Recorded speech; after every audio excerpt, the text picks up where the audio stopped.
A very warm welcome to Bhutan This Week, our weekly news magazine program with me, Sharaf Dorji. Our top stories this week: 3 more crew members of the 2 airlines and a pilot of the Bhutan Helicopter Services Limited tested positive for use of psychoactive substance. Chukha Damchu bypass road to take another 1 year to open to traffic. And the defending champions Thimphu Magics wins this year's Coronation Basketball Cup. The Respect, Educate, Nurture and Empower Women Renew opened its first vocational training center at Wangsisina in Thimphu. Her Majesty the Queen Mother Sangye Chodun Wangchuk and the Japanese Ambassador to Bhutan Kenji Hiramatsu inaugurated the center.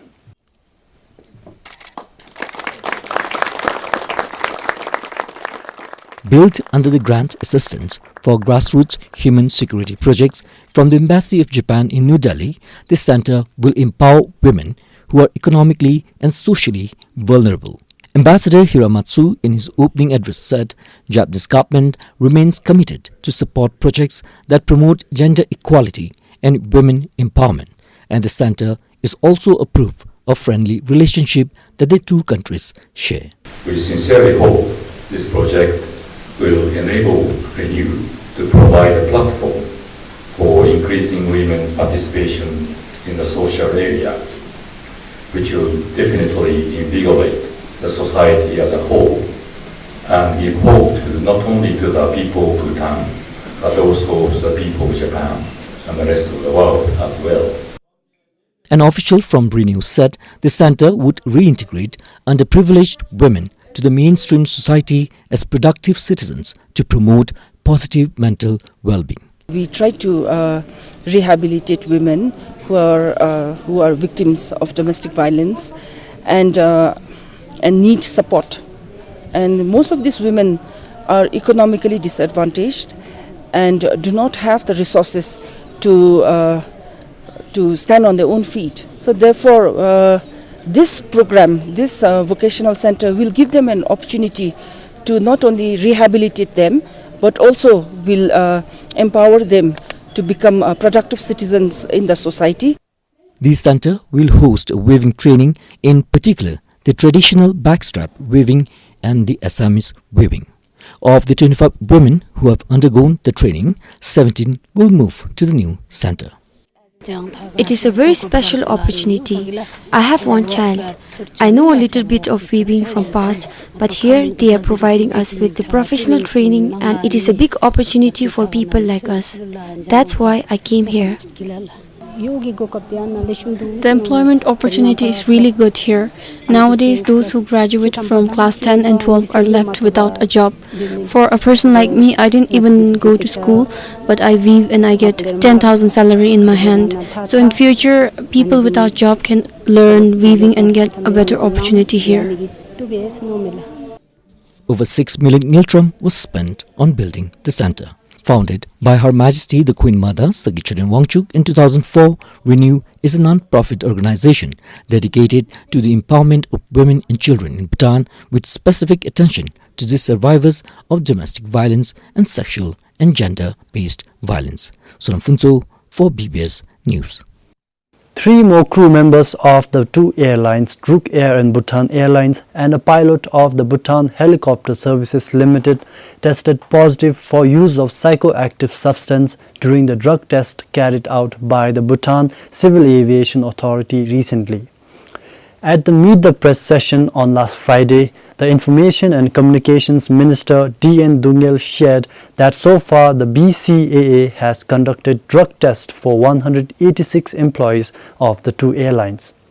Meanwhile, 2 of the 3 crew members who were grounded after they tested positive for use of psychoactive substance during the first drug test will be reinstated to their positions shortly. In the service manual also, it was not mentioned about how to handle these positive cases or the tested cases. But right now, what is being done is Drucare has drafted a new service manual based on the Civil Aviation Act, the one that got amended in 2016, and the service manual has to be vetted by or endorsed by Ministry of Labour and Human Resources. It is just waiting for the vet, and at the moment what they have done is, to those people who were tested positive in the beginning, since it was not mentioned in the service manual, they grounded and the simple penalty that they imposed on those people by Drucare was to do away with the allowances. They were not given the allowance. A fire destroyed 23 million Newton worth of goods at the Food Corporation of Bhutan godown in Samrup Dzongkha on Wednesday morning. The fire that gutted the godown broke out at around 1 in the morning.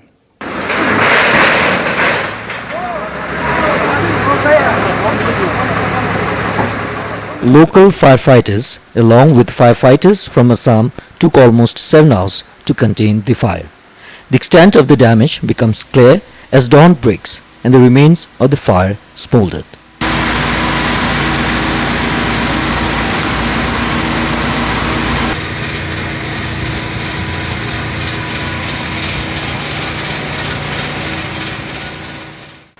The manager of the corporation said 100 million Niltrum worth of goods include food supply to schools in 6 eastern districts. He disclosed that the cause of the fire is yet to be ascertained.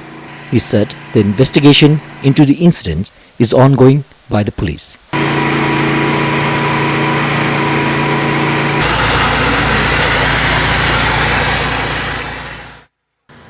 The fire is a colossal loss to the company when it is the second largest godown in the country.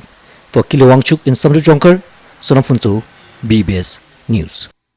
The top quality cordyceps fetched a record price of 2.7 million Newton for a kilogram in Bhutan this year. The price is the highest so far, but price of medium and low quality cordyceps has remained almost same like last year despite increase in the turnout of collectors at the auction yard last week.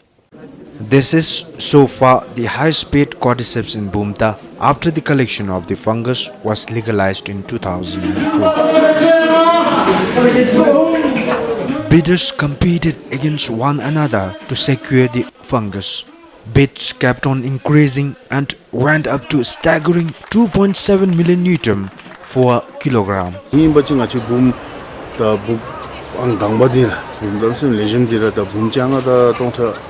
It was only about 1.5 million Niltrum for the top quality cordyceps last year. There has been such a huge bid so far, and I think it won't increase any further than this anywhere in Bhutan. We are not sure if the quality of the cordyceps is comparably good or not, but the bidders have paid beyond our expectations.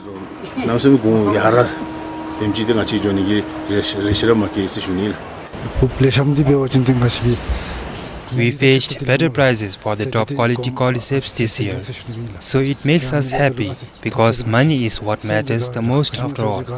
When we get more money, it becomes easier for us to manage our livelihoods. But the prices for medium and lower quality ones remained similar to last year, ranging from 265,000 to over 1 million Newton. As a result, few collectors withdrew their lot from the auction. Though my cordyceps was graded A during the auction, I received a bid of only about 1.2 million Newton per kilogram, while others of the same category got more than 2 million. So I withdrew my lot from the auction as I didn't get the expected price.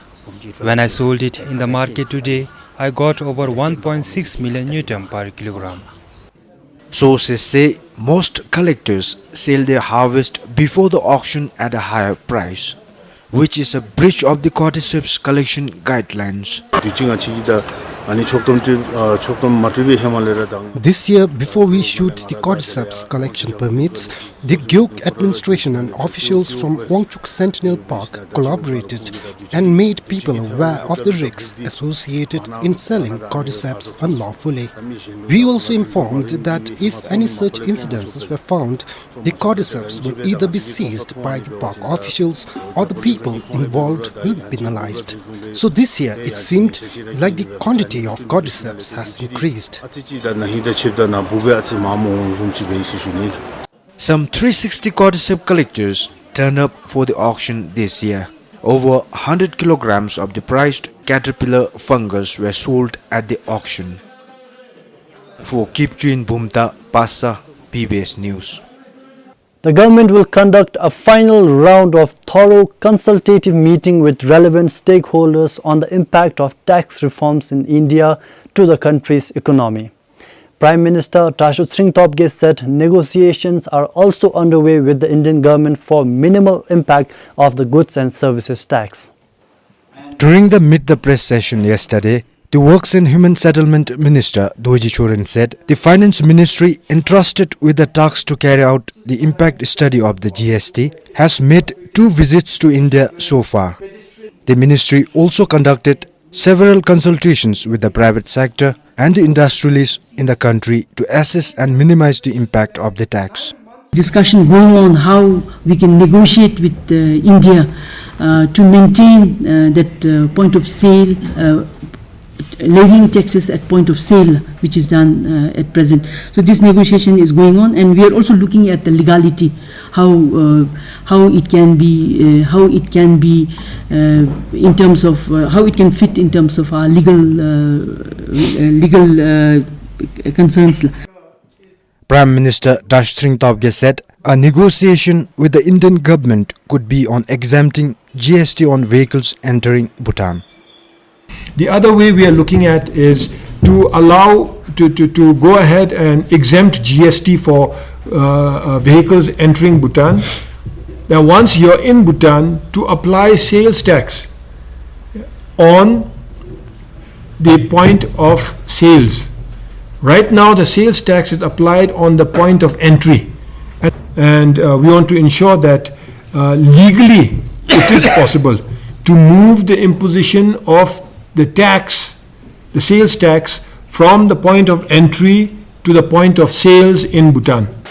The other way to reduce the impact of the tax reforms, the Prime Minister said, is for India to apply GST on vehicles imported from India and reimburse it to the government.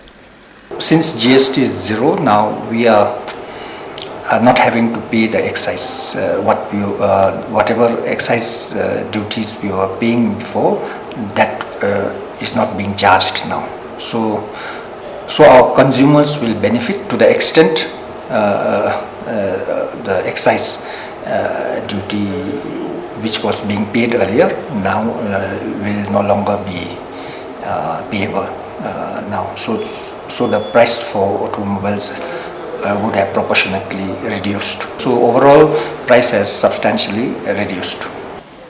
Currently, Bhutan imports 90% of goods and services from India.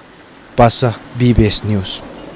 It will take another year to complete the Chukha Damchu double-lane bypass road. The Works and Human Settlement Minister Doji Choren said the bypass road will be opened to traffic only in June next year. The Chukha Damchu bypass road construction missed its deadline for the 4th time. Officials from the project Dantak said hard rock cliffs near Chukha posed risk and consumed a lot of time to complete the work on time. The formation cutting works is expected to be complete by the end of this month. Once complete, road pavement works will begin. They have been attacking that last, about 900 meters rock. I think it took us, more than a year. They are into a very difficult cliff. Cliff TD, I think you'll see that it is difficult. Site is not so easy. Site is difficult, and they are not given this any blasting. You can't do uncontrolled blasting. They have to do controlled blasting because there is that hydropower killer. They have to do very controlled blasting, so the progress is slow. She said the delay in awarding the bridge construction works to the contractors led to further delay of the project. There are 3 bridges. So one bridge, one short bridge is already completed. Sirapuchu Semini bridge is completed. And then the second bridge, they have this Tanalung bridge. So that's the longest bridge, 145 meters. So that one tentative completion is only June 2018. And there's another shorter bridge, Jangtalung bridge. They are aiming to complete by November, December this year. So they have been pressurized. The project Dantak started works to construct the bypass route in March 2010. The double-lane route of 29.19 kilometers begins from Damchu and ends at Wangka Bridge towards Finsoling. This is Pasa, BBS News. The Jigme Dorji Wangchu National Referral Hospital in Thimphu will be corporatized to help the hospital retain its specialists. Once corporatized, the hospital can raise its allowances to prevent specialists from leaving their profession. According to the Health Minister, there are currently 67 specialists and 10 super specialists in the country. But due to limited number of specialists, Health Minister said they are overburdened with work which might leave most of them unhappy. Being a civil servant, the minister said the ministry cannot increase their allowances. He said the only solution is to turn the hospital into a corporation. If it is corporatized, it becomes independent of the civil service or its rules. And when the government provides fund depending on individual patients, they will work hard with efficiency and we will be able to increase the allowance. He said the ministry has already prepared the specialist retention proposal and have submitted to the cabinet for endorsement. It includes 20% additional sub-specialist allowance to the existing 40% specialist allowance. MD and MS allowance 25,000 bemichime. We have also proposed for an allowance of 25,000 ngitam for those holding Doctor of Medicine and Master of Science degrees. The proposal includes an hourly pay of 800 ngitam for emergency and off-hour duties. These are for the serving doctors. For those who resigned, we will allow them to apply again and pay them the benefits equal to that of a foreign specialist.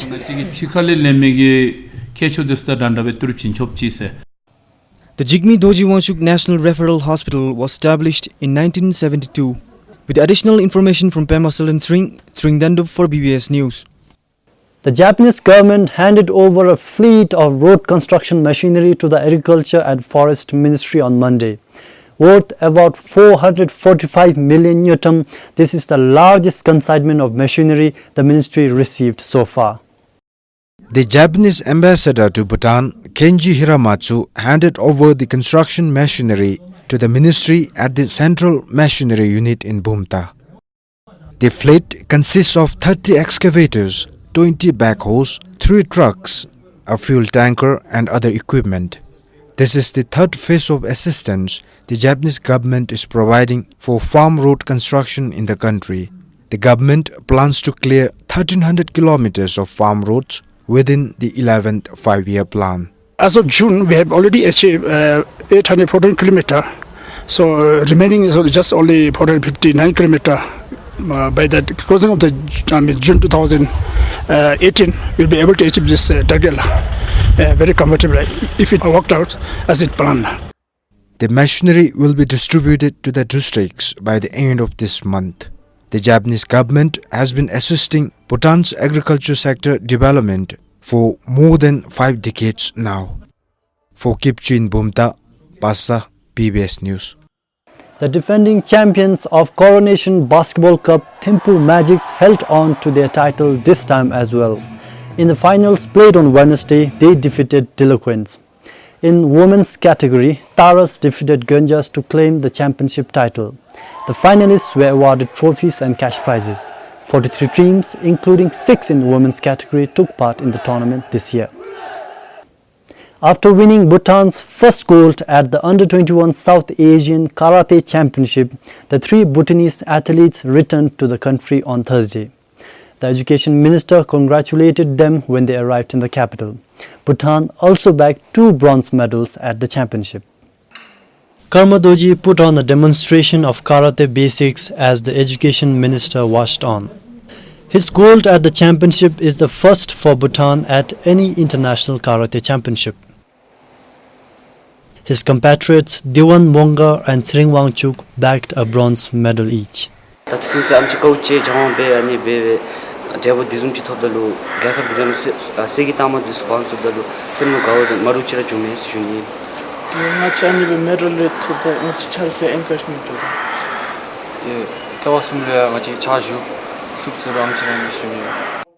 A teacher by profession, Tashi Finso, who is an instructor with the Karate Association, was accredited by the Asia Karate Do Federation as a judge and referee. This gives him the license to be a judge or referee in all the Asian countries.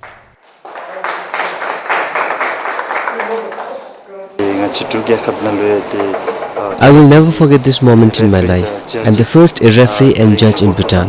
I hope this will enable karate to develop more in the country.